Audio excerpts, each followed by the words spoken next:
yoga, quasiment toutes les respirations se font par le nez. Deuxième étage, faculté de médecine de Montpellier.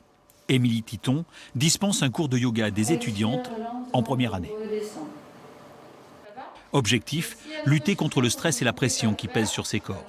J'essaie de leur transmettre des clés qu'elles puissent aussi le faire à la maison. Pas seulement dans le cours avec moi, mais des petites astuces et des choses assez simples qu'on peut faire pour se recentrer et pour être moins stressé. Après un premier semestre éprouvant, cette session est la bienvenue. On a quand même la tête dans les cours, à réviser, à se dire ce qui nous manque, etc. Du coup, là, vraiment, se centrer sur la respiration, sur comment notre corps se sent, c'est vraiment génial. Un peu plus loin, dans une autre salle du deuxième étage, nouvel univers. Blind test musical, l'occasion là encore de se changer les idées et de penser à autre chose que les examens.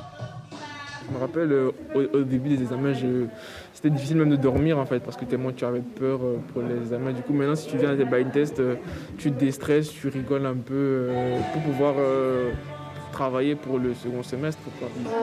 À l'origine de cette semaine du PEPS, l'association Tutorat Santé de la faculté, pilotée par des étudiants tuteurs de deuxième et troisième année. Une autre facette du tutorat, c'est au-delà de l'accompagnement pédagogique, un accompagnement sur le plan psychologique et moral, et c'est un soutien de la part des étudiants qui sont déjà passés par là, qui comprennent du coup le ressenti des étudiants, et je pense qu'ils sont les mieux placés pour pouvoir les guider.